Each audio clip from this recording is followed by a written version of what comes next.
Ficamos aí 31 dias de jejum e oração pela família, clamando por libertação, clamando por cura e por restauração. Tivemos o Congresso da Família, como eu disse há pouco, esses 3 dias, 4 lindas reuniões. Agora nós vamos continuar crendo que os milagres do Senhor já estão sendo liberados sobre nós. Aliás, antes que eu esqueça, eu quero convocá-los, os irmãos que são membros da igreja em particular. Domingo será a nossa Santa Ceia. E eu gostaria que pela manhã estivéssemos em jejum, já que fizemos 31 dias de jejum clamando, pedindo. Agora nós vamos fazer um jejum de gratidão, porque o Senhor certamente já está agindo em nosso favor. Quem diz amém? Deuteronômio capítulo 30, versículo de número 19. Como eu disse, começamos a falar sobre rompendo com as maldições, e nós vamos continuar refletindo sobre isso. Falei aqui semana passada sobre o conceito bíblico de maldição, aquela ideia da bênção e ou maldição hereditárias, e hoje nós vamos falar sobre algumas situações, alguns ciclos, algumas atitudes nossas que servem de ponte, que servem de ponto de ação do inimigo para estabelecer a sua obra de maldição sobre nós e contra nós. Deuteronômio capítulo 30, versículo 19 diz assim: os céus e a terra tomo hoje por testemunhas contra ti, que te tenho proposto a vida e a morte, a bênção e a maldição. Escolhe, pois, a vida, para que vivas tu e a tua descendência. Amém? Dê uma olhada no seu vizinho outra vez, por gentileza, e diz para ele: a vida é feita de escolhas. Deus nos deu o direito de escolhermos o que queremos. Escolhemos o nome dos filhos ou os nomes, escolhemos o dia de casar, não podemos escolher o dia de morrer. Mas na vida há diversas oportunidades que o Senhor nos dá de escolhermos o que queremos. Na semana passada, quando comecei a falar aqui sobre esse tema, rompendo com as maldições, o que eu frisei para os irmãos foi sobre algumas atitudes que precisamos tomar para que as maldições não venham ou não permaneçam sobre nós. E eu lembro que falei de 4 posicionamentos que precisamos ter diante delas. Primeiro, mudança de atitude mental. Há pessoas, e eu disse aqui que toda a ação do diabo contra nós começa no terreno da nossa mente. Mesmo porque se Satanás me convencer que eu estou debaixo de maldição, ele já conquistou parte deste território. Daí, a Bíblia dizer que nós devemos levar cativo todo raciocínio ao serviço de Cristo. Segundo lugar, o segundo posicionamento que eu falei aqui terça-feira passada foi, além de mudança de atitude mental, eu falei sobre mudança de hábitos. Quando nós perpetuamos um comportamento ruim, consequentemente perpetuamos resultados ruins. Falei também, para romper com a maldição, o terceiro posicionamento abordado foi cuidado com o que você fala. Cuidado com a língua. E aliás, eu frisei e quero repetir, cuidado com as palavras que você dirige para alguém. Cuidado para não destruir alguém com palavras. E mais, cuidado para não usar a língua para o prejuízo do irmão, para o prejuízo do outro. Tem um versículo na Bíblia que diz que sem lenha o fogo se apaga.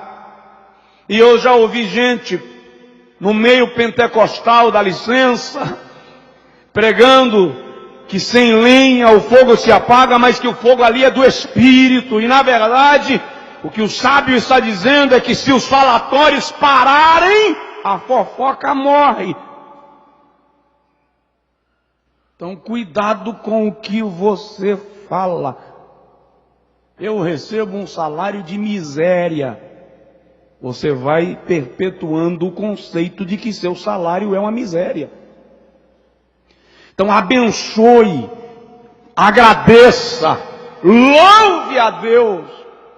E o quarto posicionamento que eu falei foi: aproveite as oportunidades.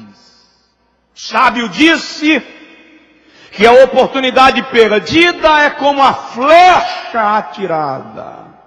Ela não volta atrás. O que eu quero observar com os irmãos nesta noite, a partir de Deuteronômio 30, 19, é que biblicamente existem 3 tipos de maldições. Biblicamente existem 3 tipos de maldições. Primeiro, a maldição hereditária. Ela existe? Existe. Tá, mas isso significa que se o meu avô foi um alcoólatra, consequentemente o filho será e o neto por sua vez? Não.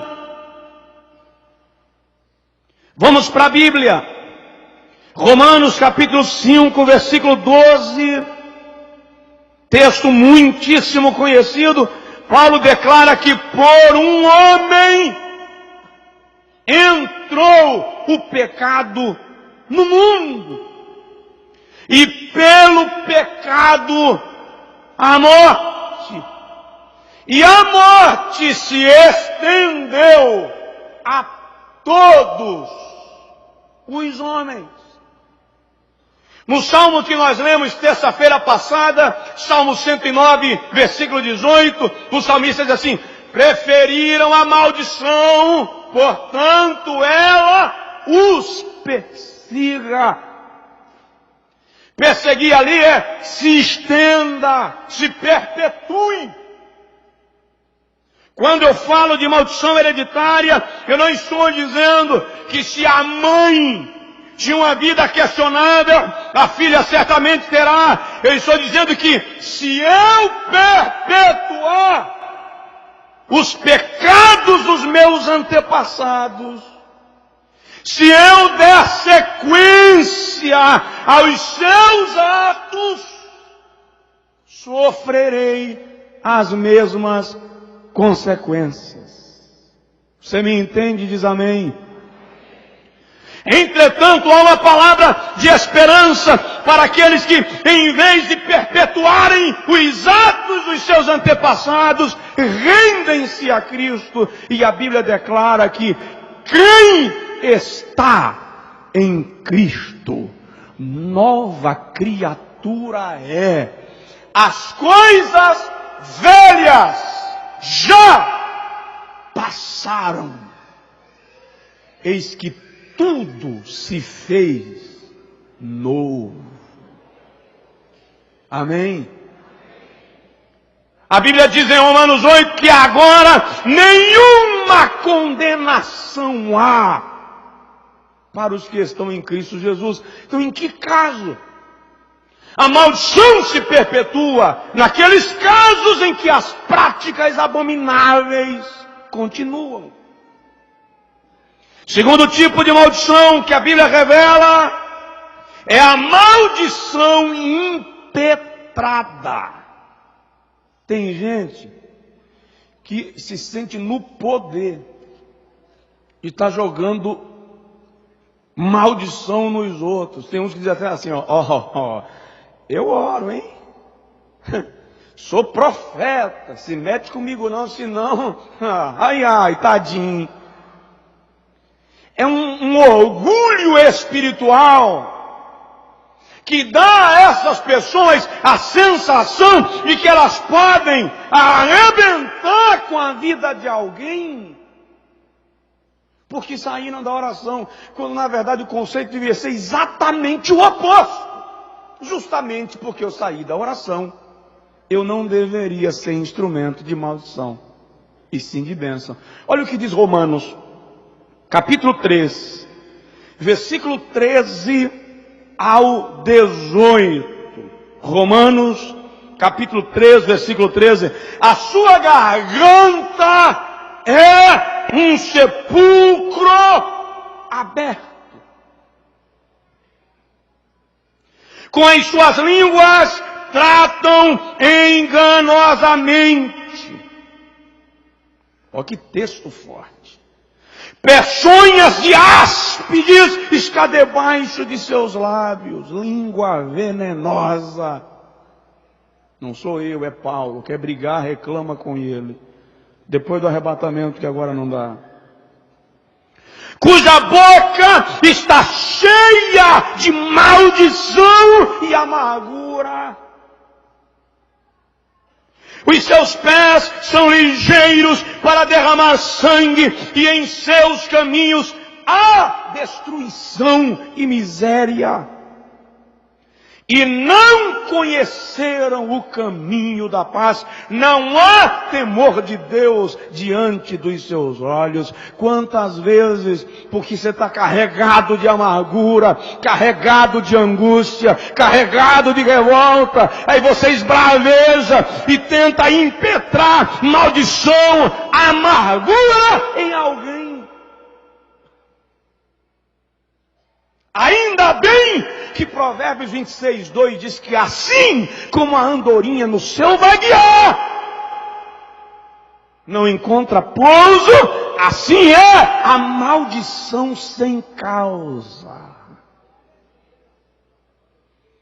Se alguém disser, vou te amaldiçoar, vou te praguejar, você diz assim, quem me abençoou foi o Senhor.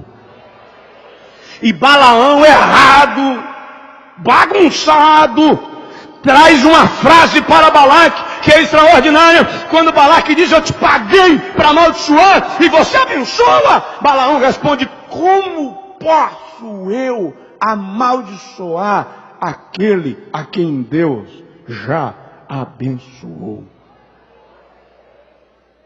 Dá uma olhadinha aí no seu vizinho e diz para ele, quem abençoa é Deus.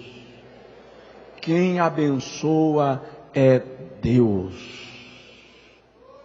Então, a maldição hereditária, quando se perpetua o histórico dos nossos antepassados, a maldição impetrada, e há a maldição adquirida. E pastor, eu vou adquirir maldição? Alguns até compram. Comprando maldição. Diz aí para o irmão do seu lado, cuidado com o que você compra. Será? Se o irmão ler o livro de Josué, capítulo 7, não vou ler os versículos, mas vou apresentar uma linha geral do texto, versículo 1, versículo 19, versículo 20 e 21. Quando Israel estava por entrar em Jericó, Josué, segundo direção de Deus, diz: tudo em Jericó é maldito. Não peguem nada. Destruam tudo.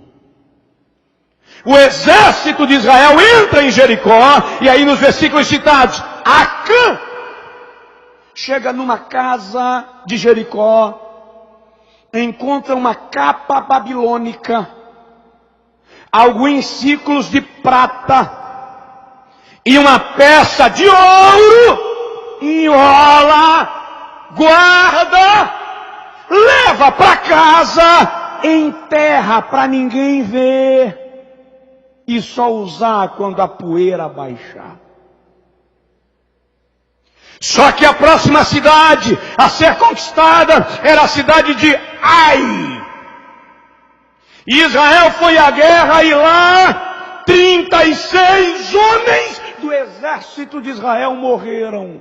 E Josué prostrou-se para orar e disse: o que dirão os nossos inimigos que o Senhor nos tirou do Egito para nos entregar em terra estranha? E o Senhor diz: levanta-te e reúne o povo, porque há maldição no arraial. O que foi que Acã fez? Levou maldição para casa por livre e espontânea vontade. É preciso observar, tomar cuidado com o que levamos para casa. Deuteronômio capítulo 7, versículo 26 diz assim: não meterás, pois, abominação em tua casa, para que não sejas anátema, assim como ela. De todo a detestarás, e de todo a abominarás, porque anátema é: não meterás abominação na tua casa. Não colocarás maldição em tua casa, para que não seja, ou não colocarás abominação para que não seja maldita. Como está a nossa casa? Tem algo que eu acho que todo mundo deveria fazer de vez em quando: dar uma revisada no guarda-roupa,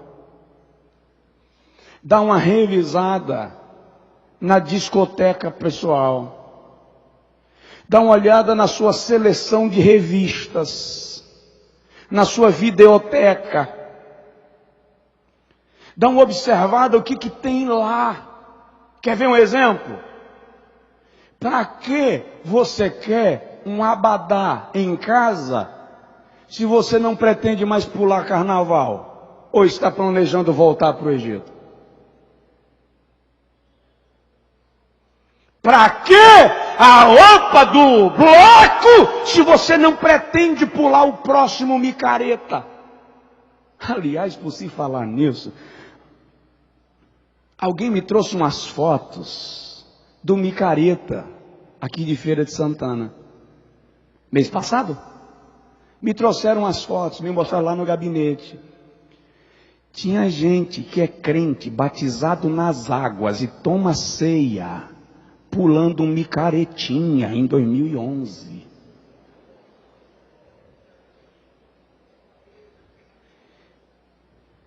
Posso ir mais longe um cadinho? Tinha gente dessa igreja, foi por isso que me trouxeram as fotos.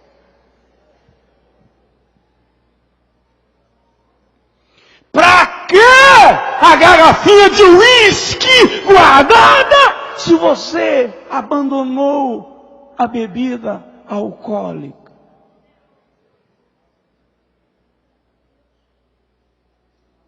Não meterás abominação na tua casa, para que não seja maldita.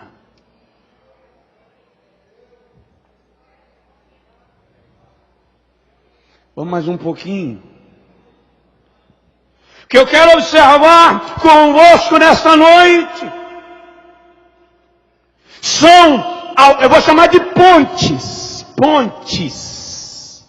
Algumas pontes que nós construímos que dão a Satanás acesso à nossa casa para estabelecer maldição. Eu vou chamar de ponto de acesso para o inimigo. Você, eu, nós construímos e dizemos para Satanás: à vontade, pode utilizar e ter acesso. Que pontes são essas? Dá uma cotovelada de leve no vizinho e diz para ele: nós vamos quebrar os pilares. Vamos derrubar essas pontes hoje. Vou insistir no mesmo tópico. A primeira ponte que dá a Satanás acesso à nossa casa para trazer maldição é o que eu acabei de falar: abominação em casa.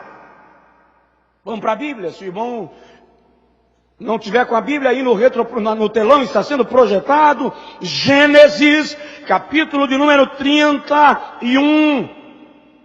Versículo de número 34. Mas tinha tomado Raquel os ídolos e os tinha posto na albarda de um camelo e se assentara sobre eles.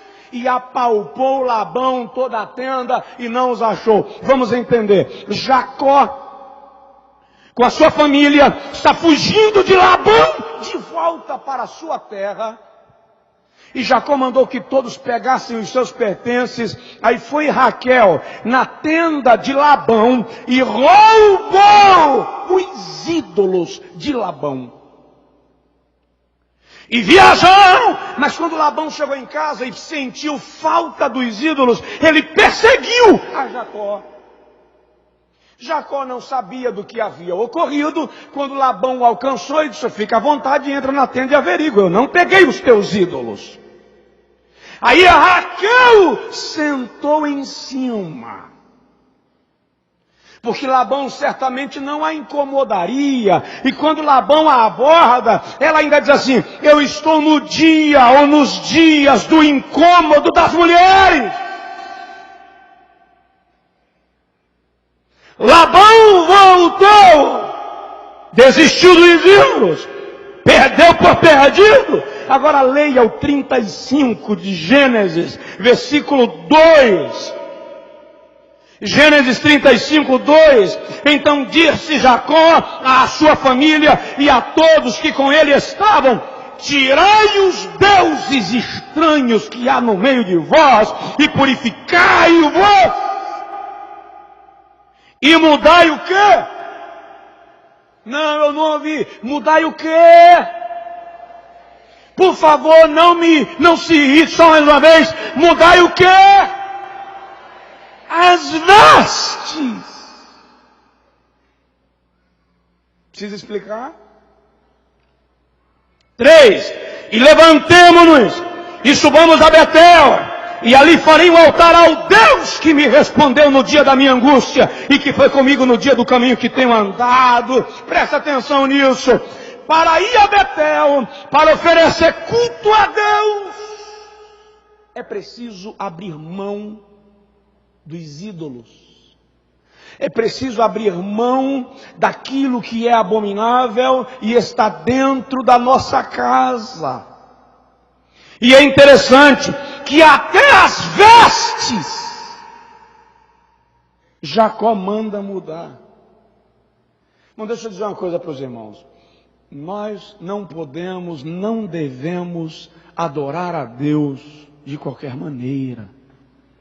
Salmo 95 diz assim: adorai ao Senhor vestidos de trajes santos. Não sou eu que estou dizendo, é a Bíblia quem nos admoesta.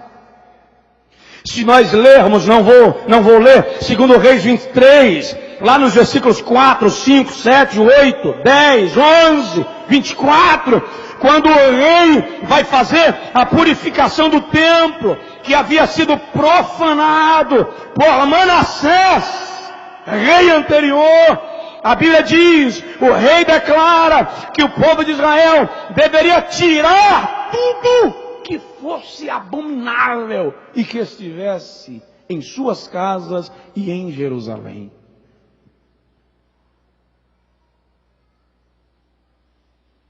Você dá licença eu entrar no seu quarto? Posso?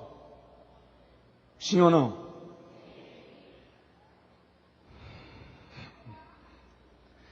Para que você quer aquela camisola que o seu ex-namorado deu, se você já casou?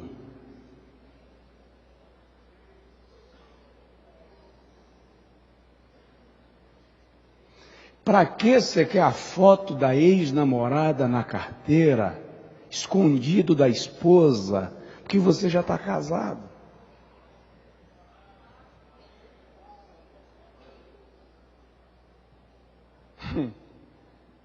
E tem uns que dizem, larga de radicalismo, para com isso, tem nada a ver. Não. O ursinho de pelúcia que eu ganhei do ex-namorado, meu marido não pode nem saber quem me deu, senão ele põe fogo na casa. Para que você quer isso? São pontes. Destrua essas pontes. Anule isso. Para que o charuto cubano de amostra? Só para lembrar do tempo que você era escravo? Eu lembro agora do povo de Israel no deserto, comendo maná e sentindo saudade de alho e cebola. Só faltou sentir saudade de azeite de dendê. Camarada comendo maná e sentindo saudade de alho. Cá entre nós, não? Faz favor. Então tem gente a caminho da terra prometida, sentindo saudade do Egito.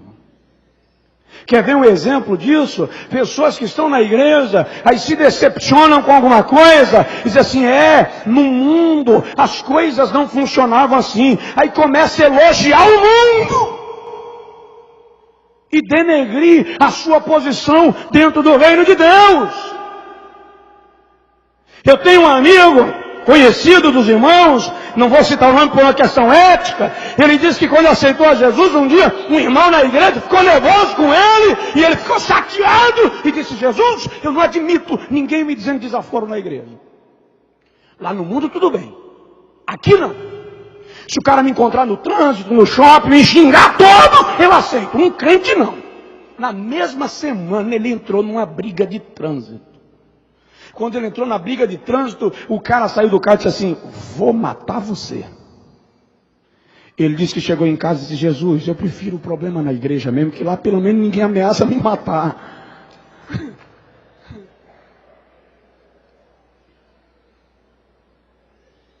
Saudade do Egito, saudade da velha vida.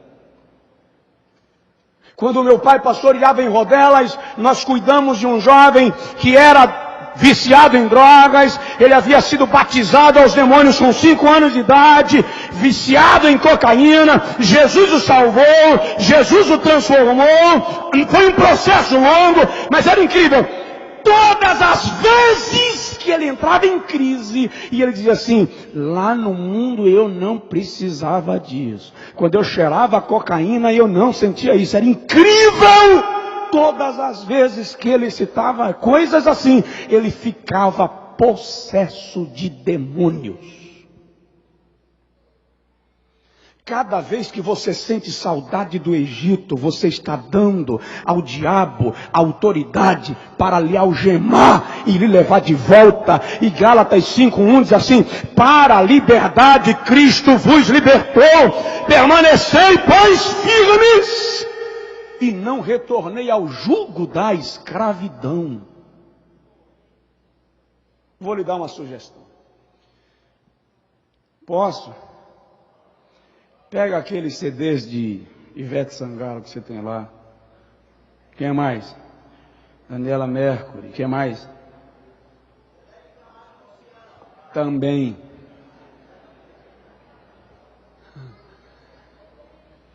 Se livra disso, é ponte. Não meterás abominação na tua casa para que não seja maldita. Diga comigo, na minha casa não entrará maldição, em nome de Jesus. Quem quer romper com as maldições, quebre a ponte. Segundo lugar, a segunda ponte que nós precisamos quebrar, já estou caminhando para concluir, para romper com as maldições, são pecados ocultos. É preciso abrir as gavetas da alma e despejar tudo aos pés da cruz de Cristo. Por que pecados ocultos são pontes de maldição? Porque enquanto eles estiverem guardados, você tem um pacto com Satanás.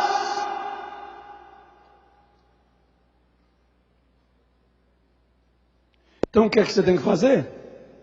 Provérbios 28, 13. Aquele que confessa e deixa, alcança misericórdia. Prostra-se diante do Senhor e diz para Ele: esta situação não me servirá mais de escravidão. A Bíblia diz, aliás, deixa eu começar lembrando, nós temos 5 sentidos. E Satanás tenta nos levar a pecar por eles. Visão, ouvidos, paladar, tato e olfato. Por que pela visão? Porque os olhos são as janelas da alma. Daí o salmista dizendo no Salmo 101, não porém coisa má diante dos meus olhos. Provérbios capítulo 28, Provérbios 23, versículo 26, o sábio falando acerca disso, leia comigo, Provérbios 23, 26, ele diz assim: dá-me, filho meu, o teu coração e os teus olhos observem os meus caminhos. Para onde olhamos? Onde, em que direção os nossos olhos estão fixos? Outro dia, eu presenciei um acidente de trânsito aqui numa das nossas avenidas. Camarada acertou na traseira do carro que estava parado no semáforo, mas acertou com gosto. Porque ia passando uma mulher na calçada e ele esqueceu do semáforo e acompanhou a calçada.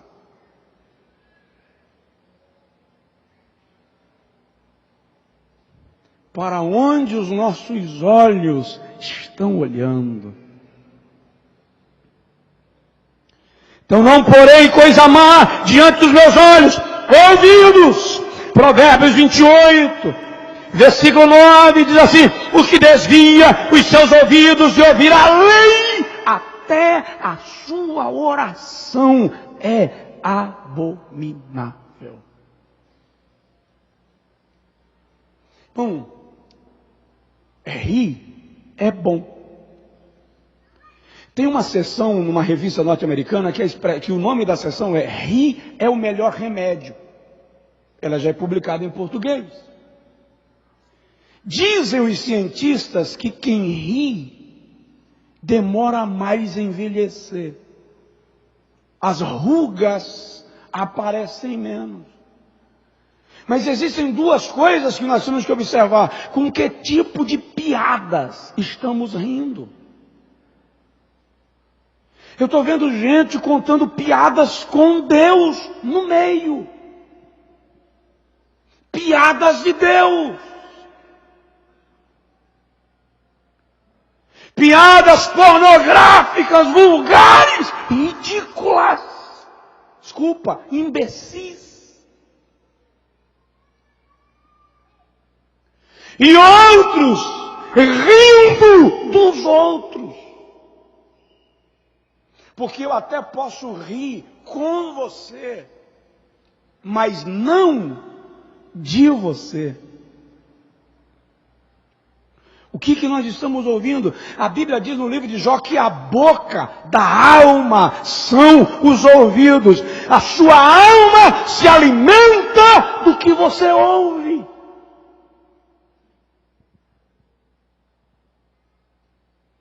Além da visão, dos ouvidos, o paladar. Pecando com o paladar, pastor? É.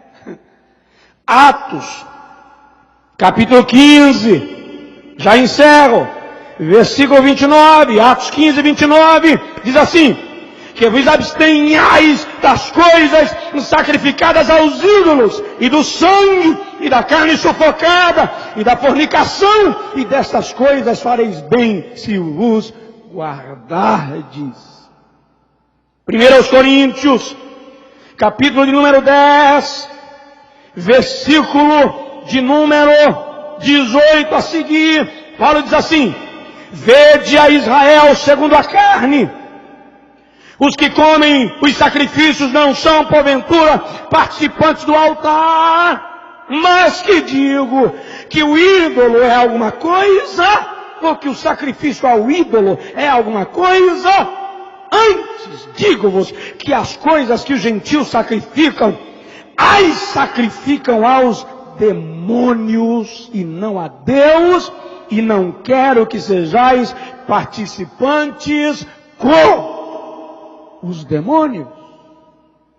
Paulo está dizendo que as comidas oferendadas, oferecidas aos ídolos, por trás de cada entidade há um espírito maligno recebendo. É bíblico, é Bíblia. Outro dia um irmão inteligente chegou para mim, um certo tempo atrás, e disse assim: pastor, a Bíblia não manda comer tudo que se põe na mesa sem nada perguntar? Manda. E quando eu chego numa festa de casamento que tem cerveja, uísque, e aí? Inteligente. Diz para ele: irmão, a Bíblia manda comer, não manda beber. Manda comer de tudo, não beber de tudo. Bem vos vá. É o que diz Paulo em Atos. Então cuidado com o que você come. Aliás, deixa eu te fazer uma pergunta. Você tem o hábito de orar antes de fazer a sua refeição? Tem quem tem, diz amém. Tá. E você tem o hábito de orar antes de fazer um lanche na rua? Quase ninguém. Fique em pé, por favor.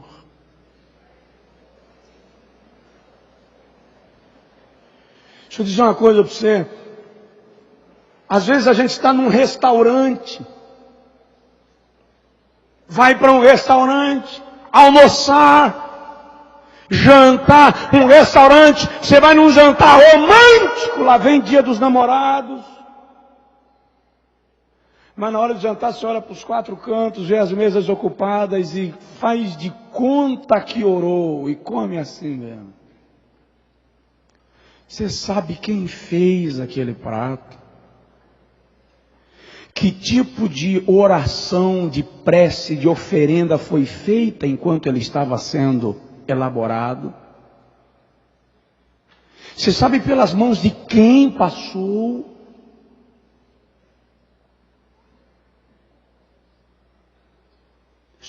Isso é muito sério.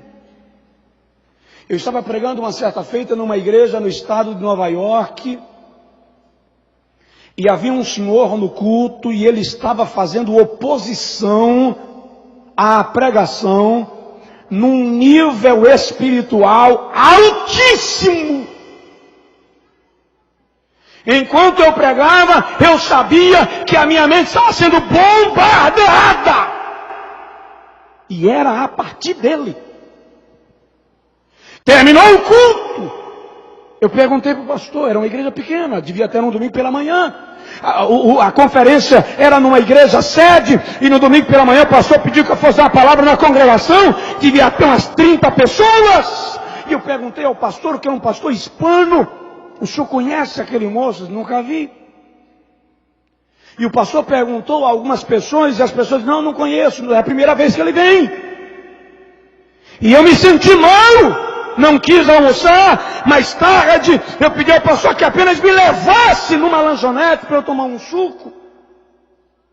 E eu pedi um suco de morango com limão. E quando eu estava para ingerir o suco, o Senhor me disse assim: não tome. E eu voltei. E veio um morango dentro do suco, espetado com tipo um palitinho de plástico. E eu tirei o palitinho e observei que era uma cruz de ponta cabeça que estava enfiada no morango. E eu devolvi o suco e falei com o moço: me traz um refrigerante. E ele olhou para mim e disse assim: estamos de olho no senhor. Ele é um americano. Ele nunca me viu. Ele não sabia quem eu era. Ele não sabia nem se eu falava inglês. O que eu estou lhe dizendo é que você não sabe pela mão de quem passou o suco que você toma, o almoço que você come na rua. Então larga a mão de se constranger e ora, agradece, santifica, consagra, porque quem deu foi o Senhor e quem nos guarda é o Senhor. Estou sendo radical? Estou.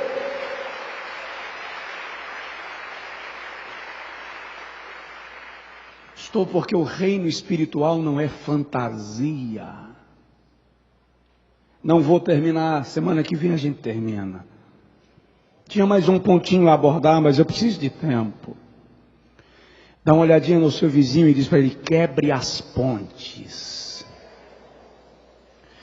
Tudo que está servindo de via de acesso para Satanás estabelecer maldição na sua vida, quebre hoje.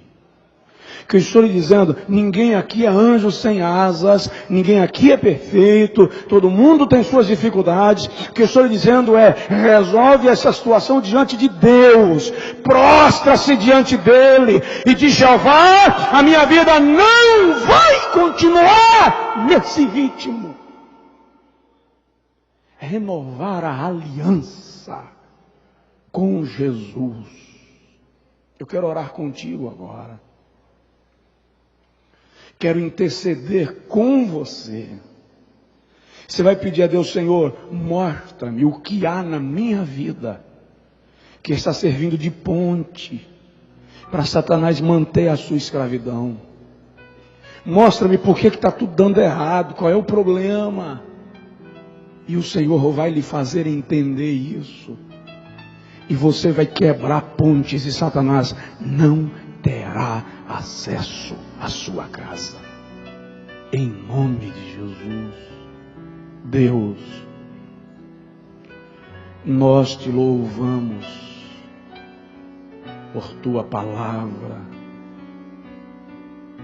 Te agradecemos e te engrandecemos pelo que tu és e pelo que fazes. Agora, Pai, suplicamos, traz ao nosso coração, à nossa mente, a compreensão, o entendimento das coisas que em nós não te glorifica. Se necessário for, confronta-nos. Visita-nos, Senhor, à noite, na madrugada.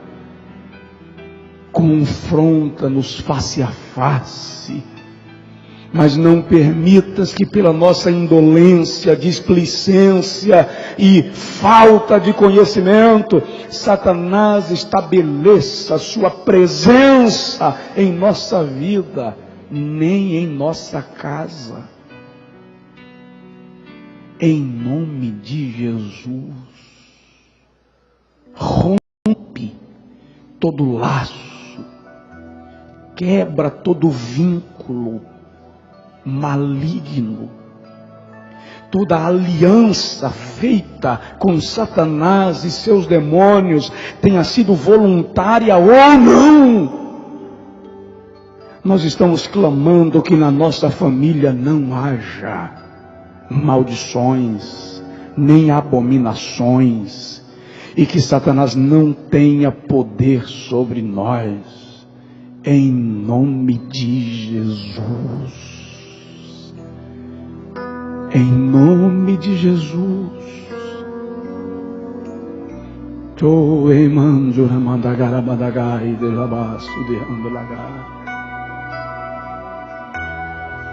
Coloque a mão no ombro do seu vizinho, ou pegue na mão dele e dirija para ele uma palavra de bênção, com autoridade profética.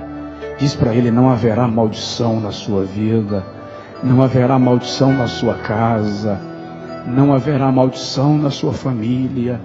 As pontes foram quebradas, as pontes estão sendo quebradas.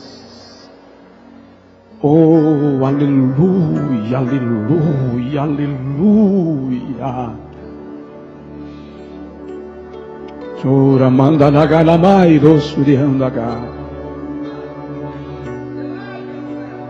Toda tentativa de Satanás de perpetuar opressão na sua vida, toda tentativa de Satanás de estabelecer maldição sobre você a partir de pontos de acesso, estão sendo destruídas agora em nome de Jesus.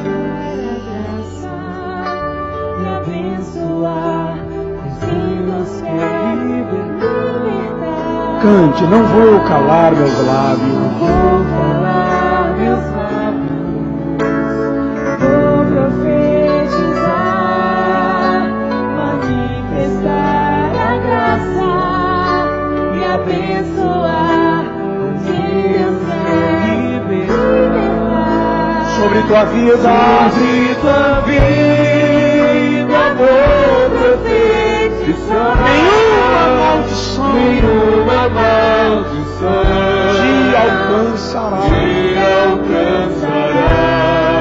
Eu sei que Deus tem pra ti cujas águas nunca secarão. Eu sei que Deus tem pra ti cujas águas nunca secarão. Queridos, quem pode dar um brado de glória a Deus, aleluia. Nós estamos encerrando o culto, deixa eu